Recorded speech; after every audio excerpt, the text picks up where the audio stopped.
pièce. Vous êtes qui? Je m'appelle Gilles Gingras, je suis un psychopathe terroriste full fou. Qu'est-ce que vous venez faire ici? Je me suis échappé de ma pièce de théâtre. Ça fait un mois qu'elle joue. Je me faisais tout le temps sur la fin. J'étais écœuré. J'ai décidé de changer de décor. Mais vous avez bien fait. Le nôtre est superbe. C'est vrai, ils sont pas faits pour faire des trous. Mais qu'est-ce que vous allez faire de nous? Je vais vous terroriser. J'excelle dans ce domaine. Logiquement, il y a déjà dû avoir quelques personnages qui urinaient dans leurs pantalons.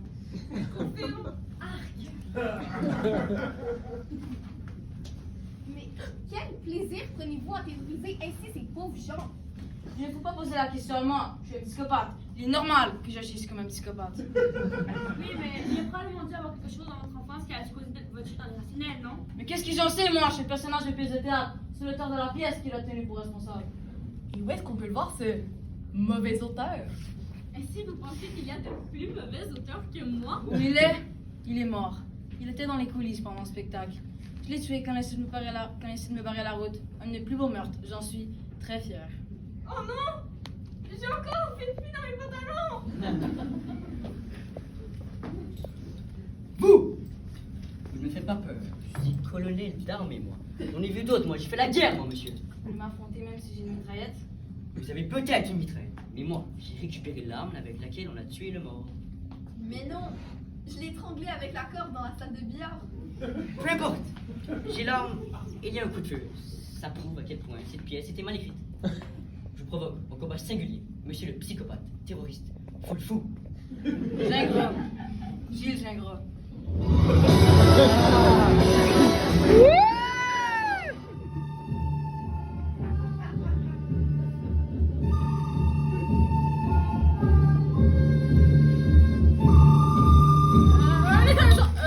Attendez-moi. Vous voulez vous entretuer? Sauf que c'est contraire à tous les usages, monsieur. Vous me dérangez. On est en plein duel. Ça fait très Western. Je trouve ça très excitant. C'est vrai, il est en train de nous priver d'un beau duel bien sanglant. Dans une pièce de fou, j'arrive de moins en moins à m'y retrouver. Et je parle à un moment mal indiqué. Tout à fait.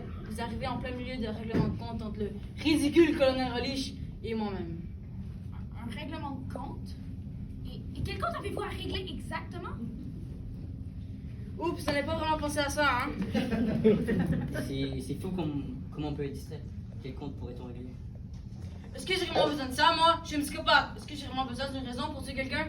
Il a tout à fait raison.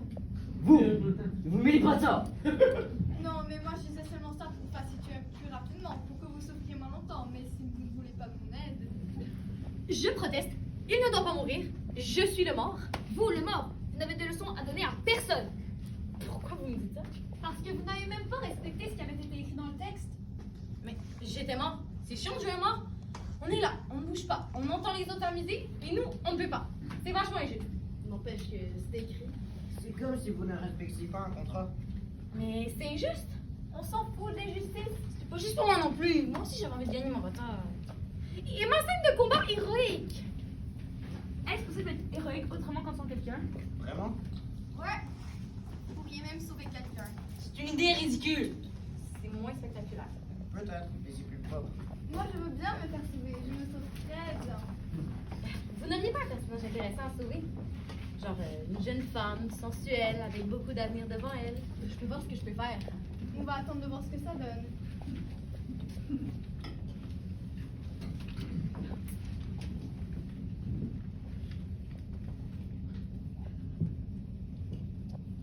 Il n'y a rien qui sort. Il n'y a aucune jeune femme sensuelle avec beaucoup d'avenir devant elle qui me sort du cerveau. Mais voyons, c'est pas difficile. Vous n'avez qu'à penser à votre dernière amoureuse. Si je pense à ma dernière amoureuse, ça va être une femme de 5 pieds, 300 livres avec une belle moustache qui va sortir. Non, non et non. Je suis plus capable, Je refuse de continuer à jouer dans cette histoire ridicule. Bon, qu'est-ce qui se passe encore? Mais calmez-vous, mademoiselle. Me calmer? On voit bien que c'est pas vous qui avez supporté cette histoire. Ce petit adolescent boutonné depuis 400 ans. Ah, je vous croyais plus jeune. Mais vous êtes qui? Vous ne me reconnaissez pas? On devrait? Plutôt, je suis l'héroïne la plus célèbre de l'histoire du théâtre. Lady Gaga, Céline Dion, Manon Massé. Mais non, espèce d'andouille, je suis Juliette. La Juliette de Roméo et Juliette. Qu'est-ce que vous fichez ici? On vous a pas demandé, là. Ça fait 400 ans que je coince avec Roméo et que je suis obligée de jouer le jeu de l'amour. Et il m'énerve. Il m'énerve. Il m'énerve! En prime, il dégage certaines odeurs fort désagréables. J'ai pris la première pièce de théâtre qui traînait et j'ai décidé de me sauver dedans. C'est une histoire de survie d'équilibre mental. Ah ben, bienvenue chez nous.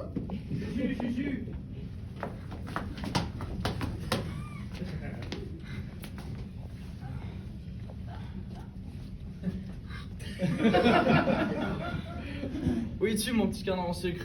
Tu manques, mon petit chihuahua des îles. Je ne peux plus me passer de toi, mon petit chaton à la cannelle. Vite, cache-moi, il faut pas qu'il me couvre. Pas de problème. Avec moi, vous êtes en sécurité.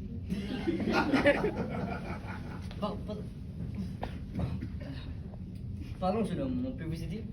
Oui, je cherche une délicate et délicieuse jeune demoiselle. Elle s'est perdue et on a besoin d'elle pour une pièce de théâtre. D'ailleurs, moi aussi j'ai besoin d'elle. Ouf, c'est vrai que vous dégagez une certaine odeur. Pardon, on n'a pas encore inventé le savon en 1600. Ouf! C'est le moins qu'on puisse dire! Enfin, vous l'avez vu, ma douce colombe du paradis? En tout cas, ne lâchez pas à moi, elle n'y est pas. Mais à quoi elle ressemble votre roucoulante amie? Oh, elle est vraiment belle.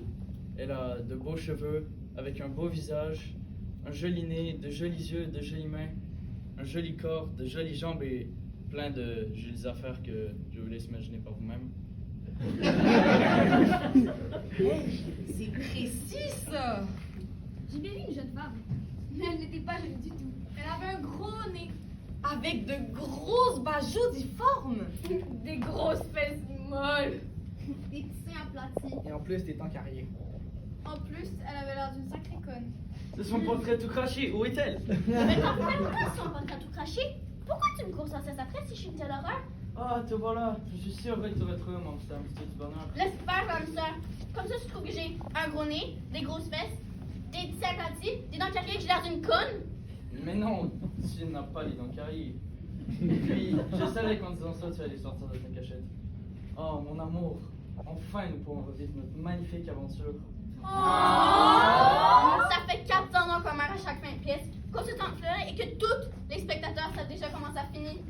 Oh, Roméo, pourquoi as-tu Roméo? Je vais tuer quelqu'un si je redis cette phrase une seule fois. Vous ne pouvez pas, c'est interdit de tuer quelqu'un, madame. Si vous tuez quelqu'un, on va être obligé de vous arrêter. Si vous m'arrêtez, je pourrais bouger dans la pièce. J'ai bien peur que non. Parfait. Passez-moi un flingue, s'il vous plaît. Vous allez vous en servir? J'ai vu tous les James Bond. Ça, c'est un mec. Un vrai mec. Pas un homme rose qui parle en poème. Alors voilà. Merci. Alors à nous deux, Roméo Montaigu. Au secours! Mon deuxième vient de me tuer! Ah! Mais calmez-vous, Julien! Calmez-vous, voyons! On ne règle rien comme ça! Je veux rien régler. Je veux simplement le tuer. Où est-il? En tout cas, ne cherchez pas vraiment, elle n'y est pas. J'ai l'impression que cette histoire m'échappe de plus en plus. C'est parce que personne ne m'écoute. Si on faisait tout ce dont j'ai envie, vous auriez une pièce remarquable et les spectateurs ne seraient pas tout mêlés. Je